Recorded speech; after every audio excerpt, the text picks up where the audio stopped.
All right, you are now tuned in to the Rotated Views podcast. I am your host, Jimmylee Velez. I'm here with Gabe, Goose, Heck, Stephen, Nick. Yeah. Wow, we got a loaded house tonight, boys. Holy smokes. Get stuff done. In this episode, we have special guest Stephen Servis, including his twin sons, Steve and Nick.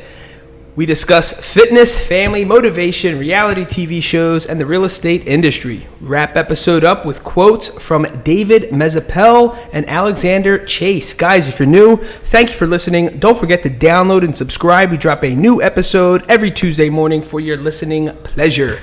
Kicking things off. Gentlemen, thank you for joining us. We appreciate it. You got it. Thank you. Thank you, brother. Man, he pulled up in the Stephen Servis truck, and I was like, yes! Boys! Here we go! I knew I had to bring it. That's so awesome. All right, so we had the twins featured on episode 245. So if you guys can briefly explain who you are, what you do, and then we'll go to your pops. Yeah. So we are two identical twins.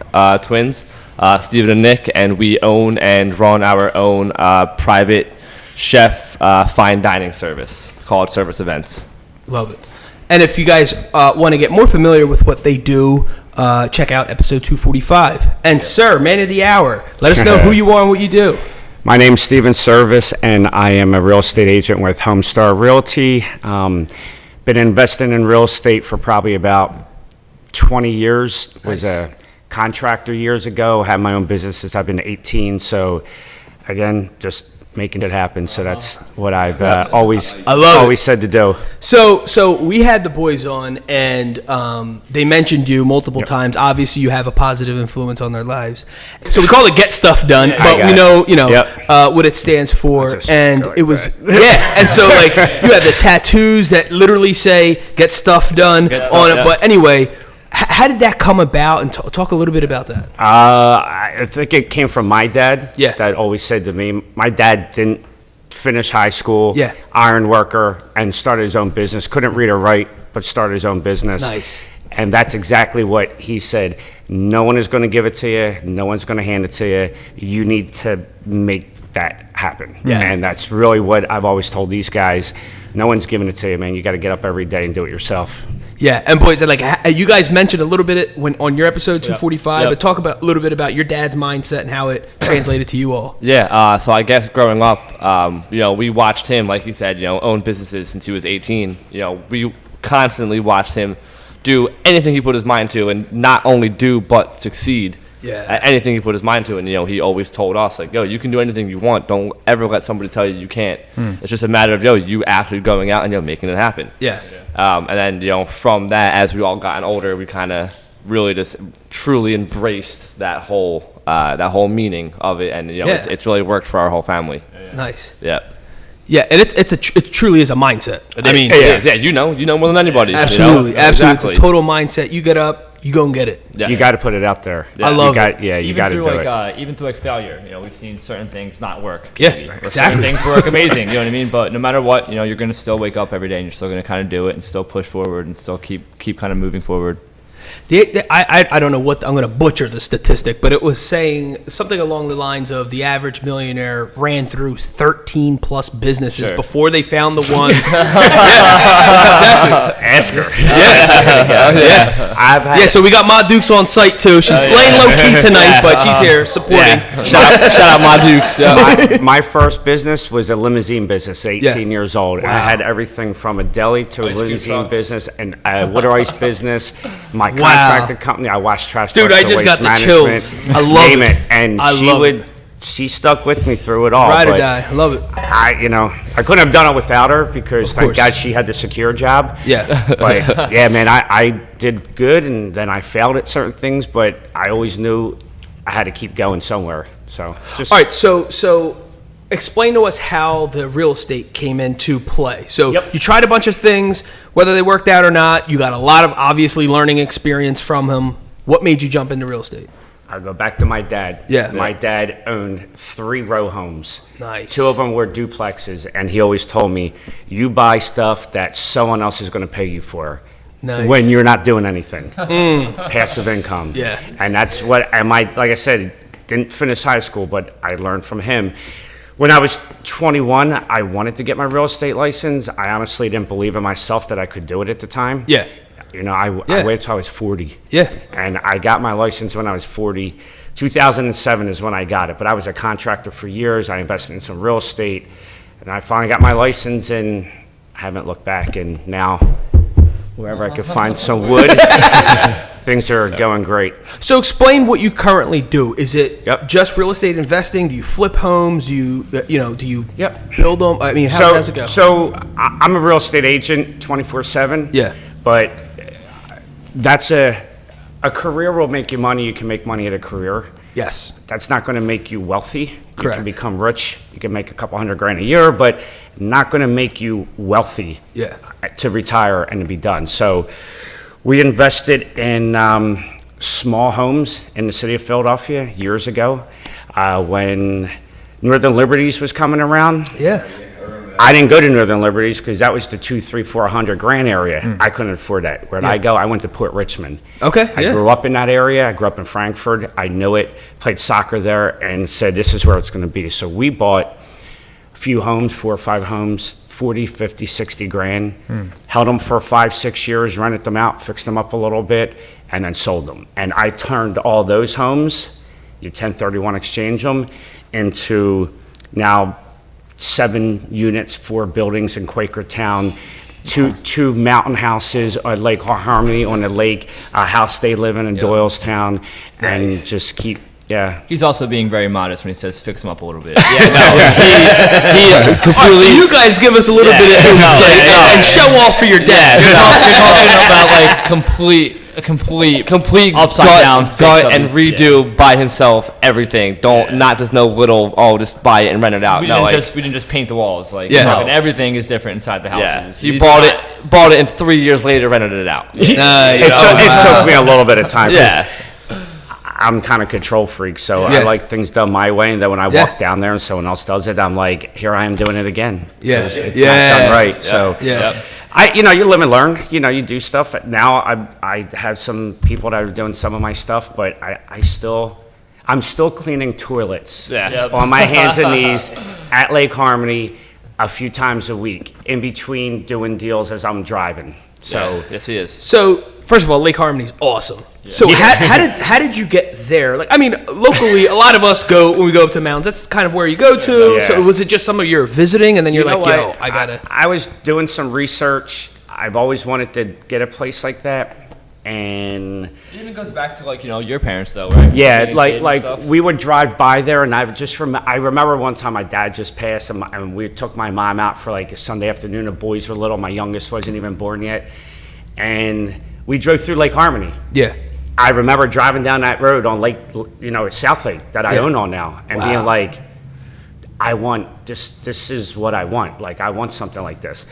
Fast forward 22 years. We go up the mountains just to get away because they're working, they're chefs, they're constantly, busy. We rented a house on South Lake Drive right across the street from the lake. What was I doing? I was looking up homes. Nice. And never vacation. Never stopped. I love that. That's what she says. So I happened to see a house down the street. It was in the bank's hands.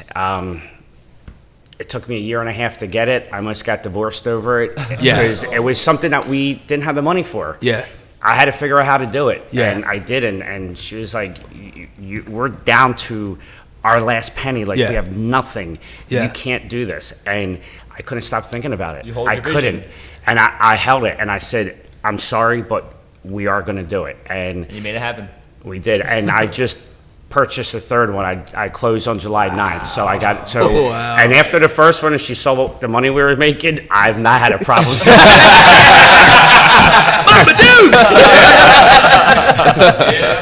Yeah, it's not bad. All right, so we'll go back to the business end of things, but I really like on your IG account, Instagram account, you have husband, dad, fitness enthusiast, and realtor. I love that, and I love that order. So can you speak a little bit about being a husband, being a dad, into the health, and then obviously, I love how realtor was last, and that's Yeah, sure. I So, love that. Like, we can even kind of speak a little bit on, not speaking for him, but growing up, we didn't realize it really until we kind of were older, but they kind of always, which is, some people might think is maybe wrong, but they always put themselves first. Yeah. Which why you say, like, husband, dad, you know what I mean? Like, it was always a husband first. If mom and dad aren't happy, the kids aren't happy. Yeah. You know what I'm saying? And, like, we didn't understand that until we got older. Like, we were probably, like, hated some of the things we had to do, or having to come home to babysit so, like, they could go out. Yeah. But, like, we understand now that, like, that's what kind of made our family kind of function, and that's what made us all happy, because they made themselves kind of go first. You know what I mean? So for sure. We saw too many neighbors, too many family members, too many people. They worry about their kids most of their life. 10, 15 years later, mom and dad don't even know each other. Yeah. They don't, you know what I mean? So where's that good at? Yeah. Now you're getting divorced. Now you got to split out that money. Now they're going to be in a different house. Or let's say they don't get divorced. They're still dealing with that. Yeah. I mean, the kids, you can't do that. We always said, mom and dad first. If we love each other, you're going to get the love that we have for us is going to trickle to you.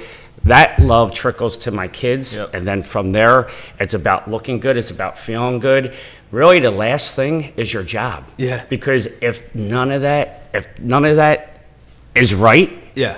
I can't do my job. Like, I remember, like, if her and I would have an issue during the day, you get up in the morning, you're not getting along. Yeah. I'd be sitting, like, trying to figure out how to work, and I can't do it. I'm like, God, I gotta talk to her. I gotta work this out. Yeah. Because you're not right. Yeah. If you had that with your kids, you're not right. So, gotta be the husband first, dad, then take care of yourself. Take care of yourself, your mind, you. Yeah. And then your job. And your job you will benefit from all that, because that's really what should be first. Oh yeah. Yeah. Your job kind of just falls into place after you take care of all those things. You know what I mean? For sure. So we have a lot of listeners who are wanting to start a business or just coming out of school and getting their career started. And one of the things I really like that we always touch upon is the go-getter stuff, the mentality, get stuff done literally.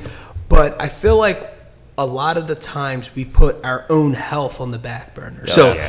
Can you just talk a little bit about how fitness and health has helped you for your successful, business? Yeah, I get up in the morning, work out. I try to eat good. That's going to make you feel better. I think it keeps your mind clear. If I don't get to work out, maybe because I have an appointment or something in the morning, I make sure I make time for it later. I know a lot of people are like, I don't have time, I'm busy.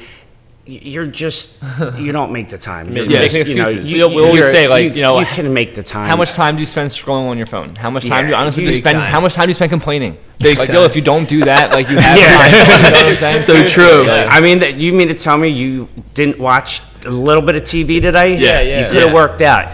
Guess what? Do some push-ups, do some sit-ups, feel good about yourself, look in the mirror, feel like you're, Yeah. And again, however people want to feel about themselves, that has to be their own mindset, but I still think you need to take care of yourself if you want to have that kind of fun down the line. If you are wealthy enough to maybe retire early or be able to take the weekends and go canoeing or hiking, or I mean, my kids are 27, I'm 52.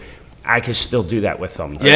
So, my dad wasn't like that, at my age. So, But even with that, even like with trying to own or start a business with that, if you don't have those fundamentals of, exercise, where, your body's flowing properly, your blood's flowing properly, staying hydrated, eating the right food, how we touched on last time, how food is medicine, like, Big time. If you don't have all these good things coming in, how can you put good out into your business? Exactly. So without that, you're missing one of the key fundamentals of just Or I feel like living. I feel like you can try and you'll get started. You know what I'm saying? You can get it going, but it's not gonna last. Yeah. It's not gonna be sustainable. You are your business. Exactly. So I mean, you are. Preach. I mean, you are your business. Like, people are talking about their business, talking about everything out there, but wait, you got to do it. Yeah. Like, I got to get up every day. I got to talk to people. I work. Dude, I'm trying to talk to people at 10 o'clock at night because they want to jump off a bridge because their deal didn't get accepted. We're we're always trying to tell them, like, Dad, like, and we're 27, and we are pretty good with it. Like, 8:30, I don't answer any more calls. I don't like, yo, Dad, you need to start doing this. Like work's over. Yeah, work's over. You know what I mean? Like, but he, Okay.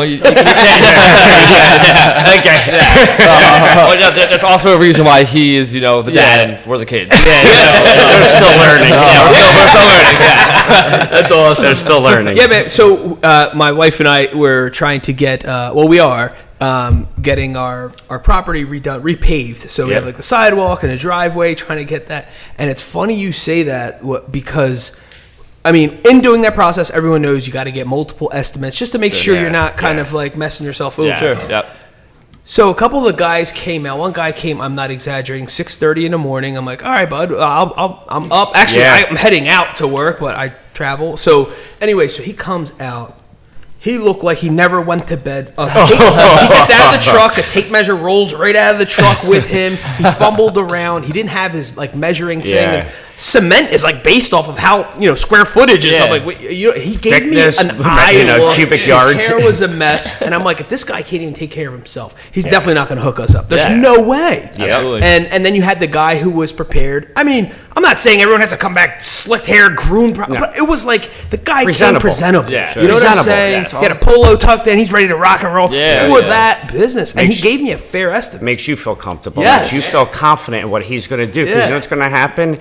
You're going to go out there and the cement's going to be too watery, and 2 days later it's still going to look like soup. Yes. Or my wife comes out and says, I saw that guy at the truck. What was that about? I have no idea. That was a disaster. I feel like even if that guy who came up with a nice polo suit on, came presented, even if his estimate was maybe a little bit higher, you maybe still would have went with him. Yeah. You know what I'm saying? Because of all the other things. Correct. Yeah, exactly. Yep. Yeah. Exactly. Yep. You know what I mean? Yeah. That's actually what happened. And they tell you typically don't go to the too lowest, don't go to too highest. We got a guy right in the middle. Yep. Yeah. And that was that guy who showed up at a decent time. Who the hell says 6:30 in the morning for a cement estimate? Because he basically is trying to get you out of the way. Yeah, is what he told me without telling me. Yeah. I mean, he's like, I got a job down in Doylestown, and you're over here. I'll come early. Can you come early before I start my day? I'm like, all right, bud. Yeah. Exactly. I don't want your job. I'll just come just to see. I'll just come and see it. Like he was doing me a favor. We all know it's thousands of dollars. Oh, I mean, to yeah. get Oh, this that's- stuff, it's not like $100 deal. Yeah. though. No. So- It's funny. That's nuts. Yeah.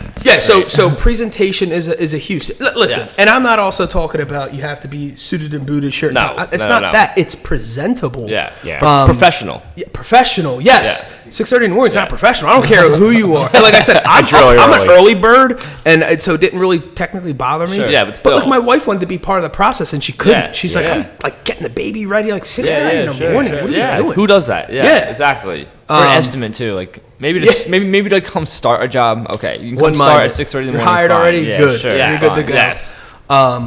Yes. So I mean, was there anything that you did along the way that you learned from yourself on how you present yourself in getting business? Well, for years, I didn't have these. And they only came to here, and I made sure, when I was a contractor, if I went out, I always had a shirt down here. And he's talking about tattoos. Yeah, for those of you sorry guys. see. Yeah, I forgot about that. He's sleeved up. I'm As we all know, the boys real are sleeved up. But Pops is sleeved up too. So I wanted to make sure I was presentable, and people, again, we're going back 20 some years, so not the same way as it is today. I still get looked at today. I just got looked at over the weekend from an older gentleman. The people you sold the house to, and you came and met them later in the bar, and they're like, "Who are you?" Yeah, I took people out in Doylestown. Again, everyone knows Doylestown's a pretty nice area, so we go out. I'm showing people from New York a home. It was a teacher. We come down, it's a mom, dad, the daughter, and the son-in-law, and we go out and we look at the houses. Tell them where they could go for lunch. My buddy owns a bar in Doylestown. Went by, said, go in there. They went in there. He called. He said, hey, your people are here. I'm like, oh, good. Went home, picked up my wife, got changed, went back to the bar. Went over to say hi. They looked at me, and they stared at me, and they looked up and down. They didn't even know who I was. Oh, my gosh. And then I never heard from them again. No. So, I mean, and again, we're talking probably about 8 years ago, but, things happen like that. So, presentable. Now, I'm confident enough in what I do. Yeah, of course. Right? But there's times where I still wear long sleeve shirts, and then when I sell their house and they love me, then they see me in a t-shirt and they're like, "Holy smokes, what the hell is that?" So, I mean, but yeah, I'm always presentable, always professional. You know, you got to be like that. You can't. I think also too, like you got to be aware too. Exactly. You got to be aware of your customer. Maybe that's your thing, and all of us here have tattoos. You're all sleeved up, but it's like you just have to be aware of it. Might not be their. You thing. have to know who you're dealing with. Exactly. And again, the people I was dealing with that when I came back after I sold their house, it was almost $1 million home, and it was an older couple. Yeah. So I made sure I had the long sleeves on. Yeah. Sold their house for cash. Yeah. In like an hour. Wow. 2 days later, I rolled up in a t-shirt. What are they going to say to me now? Right? Absolutely. So, I mean, you could do that though. But yeah, did I do it right the first time? Of course. Absolutely. Of course. You know, you do what you got to do. And I tell them all the time. I preach to them. And, you know, I'm kind of good with most of this stuff that they have going on our bodies. I like it. But, you know, they got to look presentable too, and even though they're chefs, they're businessmen as well, and they've got to be presentable. Don't 100%. Roll into someone's house with like dirty clothes on, stains on your jacket. So, and that's a whole other thing too. It's regardless of the tattoos, regardless of anything else, it's how you again. It goes back to present yourself. Present yourself like a professional. People are going to overlook all that stuff, and you're going to treat them like a king and a queen. You'll win them. Yes, always, every time. And all that other stuff is just it is what it is. You'll win them. Yeah, you just make sure you have an opportunity. Yes. When you guys walked in the first time, you guys had the white chef coat. Chef coat. I was like, didn't even phase me. You had piercings. They're chef. Like it was clean. It was white. They just got them like out of the wash. And it was presentable. Damn, surprised. It was like they looked good. Sure. Yeah. Oh yeah. That's what they need to do. Yep. So we talk a lot about personal growth. And growing ourselves, our mindset. Is there anything that you do, whether it's like watching videos, YouTube videos, seminars, read books? Is there anything in that realm that you kind of just keep yourself? I like watching a lot of these. Grant Cardone's one of them. You know, he puts a lot of stuff out there in real estate. Just little mindset things that I like to hear. The 10x rule, man. Yeah, 10x rule. But there is, you know, I like listening to some podcasts of guys that like. One of my things is right now, and my wife and I talk about it. I'm kind of not that I'm outgrowing an area, but we live in an area that's expensive. And you can't always buy in an expensive area. You got to find out where that next place is at. So I'm actually listening right now to a guy who's a podcast where all his stuff and all his real estate investments are away from where he's at, and what it takes to build the team to be able to do that in another state. Wow. And you need to start from maybe a realtor in that state to give you all the people, and you build your team. Then you start looking for the homes there so that you do know what you're doing at that point. So stuff like that. And I'm trying to grow my business to a different level as well. And I think it might be maybe stepping out of that area. We've talked about maybe Florida or, you know, another area like that. So that's I try to do things like that to try and up my game for myself down the line. Plus, typical continuing education, you know, with real estate. Of course. You know, things like that. Just you're always learning. And one of the great things in real estate, as a realtor, every day is different. There's times something will come up. I'll call my broker. I'm like, yo, Jar, you know, blah, blah, blah. What's going on with this girl? I don't know. I've never had it in 30 years. You guys figure it out. I'm like, great, you know, because things happen. It's different. You know, it's changing. You know, crap happens. And you got to figure it out. So, But yeah, I just try to keep some things going that way and grow my business and figure out how to expand. So do you have a strategy when you guys invest in something? Is there something you're looking for? I know right now you're saying like your approach is maybe you've outgrown probably the area that you're currently at, but is there like a no when you're investing? Is there like, oh yeah, the sweet deal? Okay, maybe like what was so appealing about buying in like Lake Harmony? You know, like why was that like, yo, this is the green light? I thought years ago, I mean, we've been up in Lake Harmony for 6 years. I think I'm not a visionary because vacation homes have been going on for a long time. Yeah. But when we bought up there, we bought our first home for $180. Yeah. I mean, right across the street from the lake. Yeah. Yeah. That home now is $500,000, and the homes in front of me are $1 million to $1.8 million. Wow. So I always thought, and that's why I said to my wife, like, it's a resort town. Yeah. You are only an hour and a half from New York. You're an hour and a half from the city. It's a resort town. There's 6 bars. There's a beach. It's also right in between Big Boulder and Jack Frost. Yeah. Yes. And Right in between them, too. You know so what I mean? I'm busy. My place is rented all year long. When I hear some of the numbers that these people are making in Florida, I'm like, you accept that? Like, Yeah, we yeah, make yeah. like 3-4 times that. Yeah. As for our mortgage. Yeah. You know what I mean? I'm like, so it's just such a great area. Yeah. So that's why, again, we just bought another one. So I didn't want to keep everything in just like single family rental. So we just purchased in Quakertown. It's 4 buildings and it's 7 units with Wow. 3 garages. Wow. And it was, it's like a complex with a parking lot. Nice. So something like that, like I use like a 1% rule. Okay. And I'll give you an example. If a house is $200,000, can Yeah. you get $2,000 for it per month? If it is, Got it. I'm buying that thing. That's you're making money. Yeah. Because if you put 20% down, you're making money on your 20%. Not only that, that house doesn't go anywhere, and it's going up, and then you can write off the appreciate. Like, there's just so many things you could do. So, if there's a triplex out there or a duplex, and it's $400,000, but both sides are only bringing you in $2,500, run. Yeah. It doesn't work. Yeah. And it's a very easy, and I learned that just from like a Grant Cardone and like people on like TikTok, and Yeah.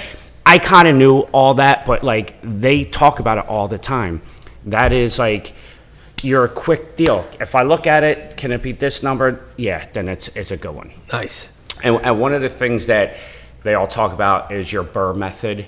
You buy, you renovate, you remodel, you rent it, you refinance it, and you repeat it again. And that's what you do. Nice. And that's what I did in Philadelphia, and that's what got me to where we are right now with the new places, because you take them, you repeat them, you take that money, that profit, that 1031, and you turn it into a new property that's bigger. So I was taking $60,000 properties that I turned and did everything and rent it for 5 years, and I got the profit out of that and turned that into a $375,000 lake house that's now making me $6,000 a month. That was only getting $600 a month from the property in the city.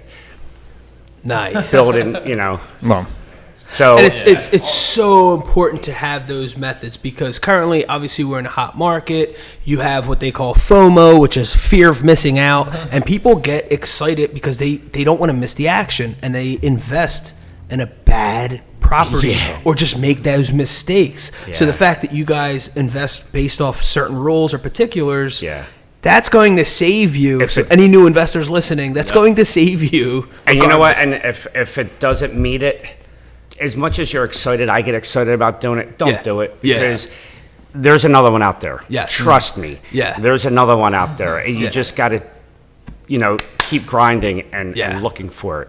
And always find a good realtor to help you look for it.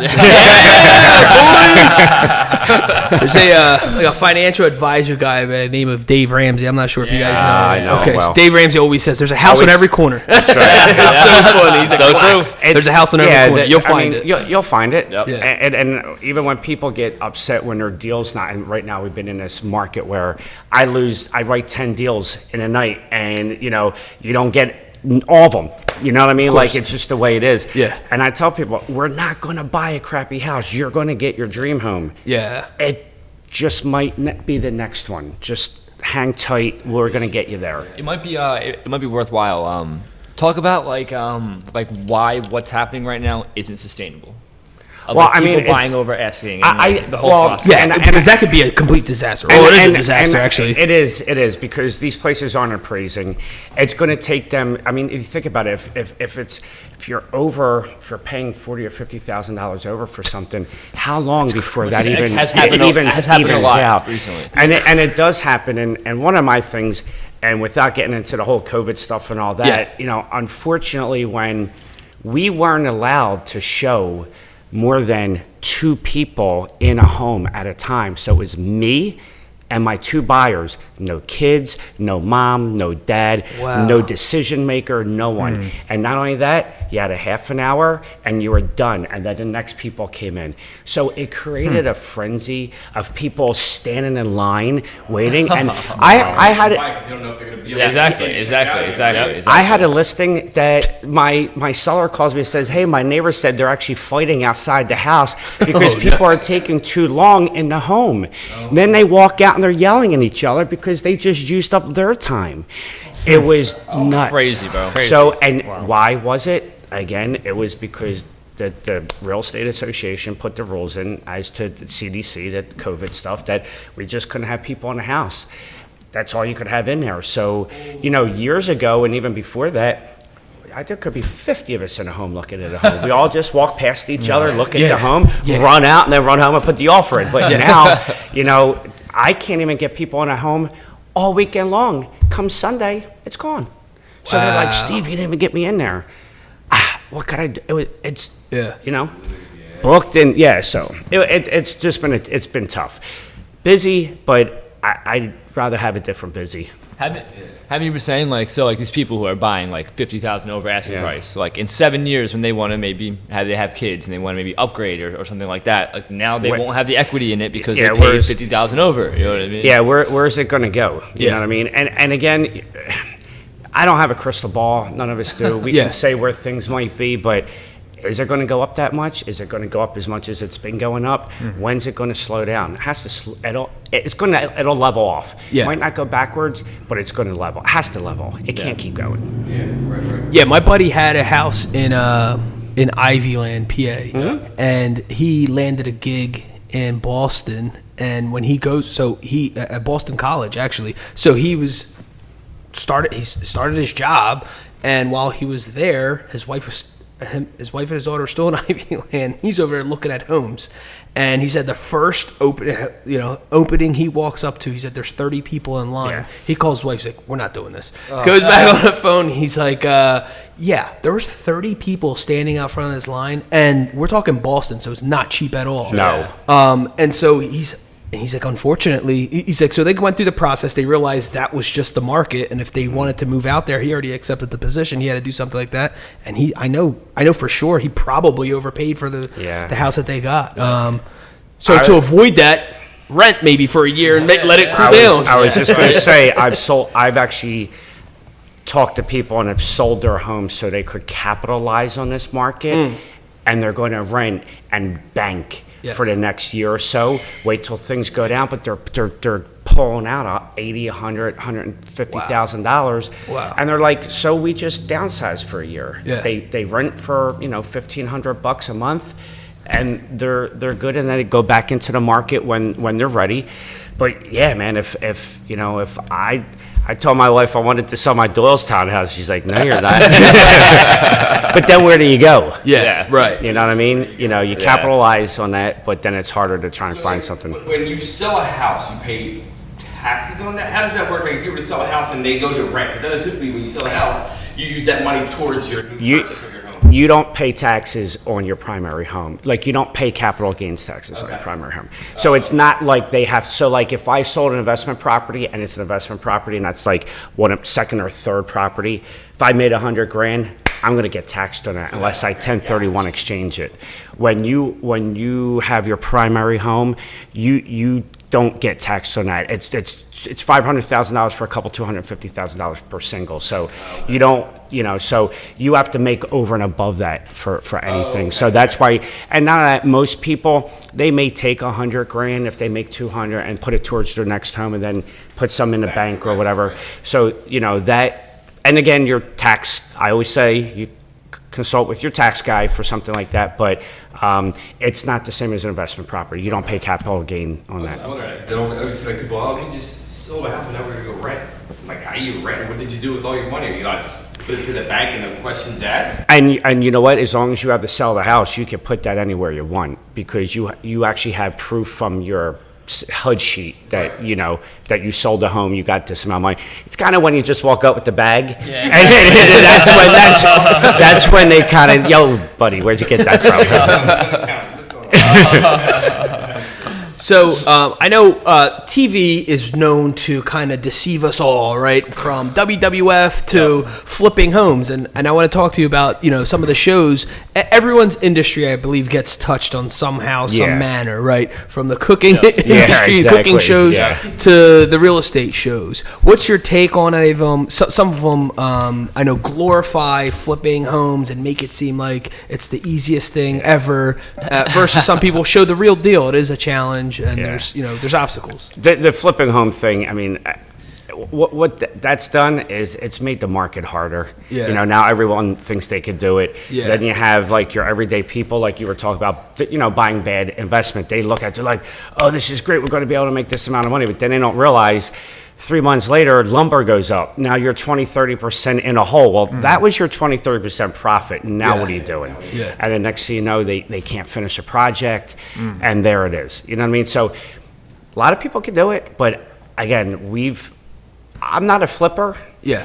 I always did it for the wealth, so I would rehab the home, and then rent it out, and then refinance it, and then hold it and sell it down the line. Got it. So I wasn't always I'm not looking for a quick, turnover like that. Yeah. So that wasn't my thing, but again, I did all the contracting, so I will tell you, it's not easy. Yeah, I definitely don't think those shows show you how to do that either. Yeah. I took Steven one day, he said to me, he goes, screw this chef stuff. I'm going to do contract. Let's start flipping homes. I'm like, all right. I go, hey, I just tore out the bathroom in your house that I bought for him. Yeah. I tore out your bathroom. Hey, let's do Aunt Karen's bathroom. Do some subway tile. You know how many times he cut one subway tile? I'm like, dude, it only has 4 edges. You can't cut them all off. He's like, well, I'm going back to the kitchen. He's like, I'm going back cooking. And I think I had to buy another box of tile because he worked with me. So if someone wants to actually begin investing or maybe purchasing their first home, what's your advice? Someone who's experienced, someone who you've seen multiple markets, I would assume, right? Yeah. You saw a bull market, you saw a bear. Ooh, yeah. So, I mean, what would you recommend, maybe just a newly married couple or something like that, and just so they're not screwing themselves? I got to tell you, I have some people who are looking right now in the market, and they have like FHA financing money, 3.5% down. Yeah. It's not going to get anything right now. You know why? You got 10 people behind it. I had 10 and 20%. Some have cash. So it's a very difficult market. What would I say to someone like that? I would actually sit down with them, kind of look at everything, see where they're at, and see if they can wait a year. Can you hold out for another year? Yeah. What's your situation? The market's good. I can already see the market's a little bit different than it was 6 months ago. Yeah. So can you hold out a little bit longer until we can really make a good move for you? Because I think right now, if you make that move, I think you're going to be pushed in a way that you might not like. Yeah. You know what I mean? Because what's going to happen is I'm going to be coming back to you saying, oh, guess what? We lost that deal. Well, why? Well, they had cash and they're not doing inspections. Well, who would do that? Someone who really, doesn't care. Their agent's telling them this is the way to get it done. But I don't want you to do that. Yeah. So we're going to do this. One of my buyers, young couple, 2 kids, just finally got in my house, but I went through 10 deals, 10 offers. My 11th one got accepted. Wow. And you practically have to beg. And you know what you have to do? No inspections. But, then you got to go in and make sure everything looks good. And there's a lot of work. Does someone who's never bought a home want to take those risks? I don't want them to take that risk. Yeah. I'll never tell someone not to do inspections. But guess what? There's a lot of people who aren't doing inspections, and right now it's the way to get the house bought. So that's why I would say, you got to. Everyone has a different story and a different situation. Of course. But if you could wait a little bit, let the market settle down, let these nutties, get done overbidding on everyone, and then let's get out and look for a house. What about you and your wife have investment property? So what about that? So obviously, someone has their first home, they're living, they're making a little extra coin or whatever. They have the money, or they're scared to make that next move, knowing they probably should to properly invest their money. They want to stick it into real estate. So what's your suggestion? Someone's kind of on the fence, like, I don't know what I should do. Should they build their confidence up first, or should they consult with someone like you first who has experience? Absolutely. I really do think you should talk to someone who has some experience. If you don't have any experience, at least sit down, get some conversation, find out some of the things they did, just so that you understand it. I will say, I didn't do that. I understood what I was doing. Yeah. I would have loved to had someone I could have bounced those ideas off on, but I didn't. Yeah. I really didn't know anyone who was doing it. Yeah. So I took a lot of chances. Yeah. As I said, she almost threw me out of the house because of a couple of my chances. Yeah. But I took chances, and they've paid off, and we've done really well with them. But I can then give you that experience, and that's why I always say, and I know a lot of realtors are going to get mad at me out there for saying this, but if your uncle, brother's, sister's boyfriend is a realtor 6 months ago, and you have to use them, or dad's going to get mad at you. Yeah. You need someone with experience, man. Sure. Stuff that happens doesn't happen every day. And like I said, my broker tells me after 30 years, I don't know, I never saw that before. You figure it out. If you just started doing this, you need somebody to really walk you through this stuff. So, and when it comes to investing, absolutely. What's to look good? What's to look for? Why are you investing? Do you want money every month? Do you want on the back end? Do you want to sell it and make a lot of money later? Are you looking for just a tax break? Or, what is it that you're actually looking for to invest your money? Love it. So I think it's more experience than anything. Yeah, and you should. And everyone's situation's different. Different. Yeah. Exactly. Yes. Yeah. Some people buy investment properties. I always say in Doylestown, $2 million for a property, and it makes $4,000 a month. Whew. Yeah. So you're paying all that extra money? He has a business. He has all the properties. He needs a tax write-off, and he's looking at it for 25 years down the line for his grandkids. So it works. So that's his story. Correct. Sure. My story wasn't like that. I had nothing. Change to go to work. So I was like, I need money every day. I need money to keep coming in. So that's you do it for yourself, how it's going to work for you and your family. I love it. So before we wrap up, the episode's title, Get Stuff Done. Just one last time, can you just talk about, regardless of whether it's real estate, fitness, being the best husband, being the best dad, talk about that mentality one last time for that person who's probably laying in bed or maybe not feeling so good about themselves because their situation stinks and they need that one last little push. Touch on like Nordstrom and stopping all this. Yeah, when in 2008, when the economy got bad, I started my real estate career in 2007. 2008 took a dump. I had no money. She's like, you need a job. I was like, what do I like to do? I like clothes. So, and I could sell. So I went to Nordstrom, and I was 42 years old. And I walked on that floor, and I had no money. As a salesperson, you get paid for what you sell. And within 6 months, I was assistant manager. Within 10 months, I was a manager in Cherry Hill, and I opened up one of the rack stores in Willow Grove. Wow. And that was all in a year and a half. And then I left them. I went back into real estate and I'll tell you something I saw on TV. Warren Buffett bought out 50% of Berkshire Hathaway in 2010. And you know what I said?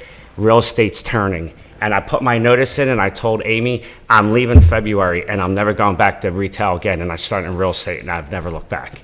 Nice. So I just took a chance. I said, I'm not going to do this anymore, and this is what I want to do, and I'm going back into real estate.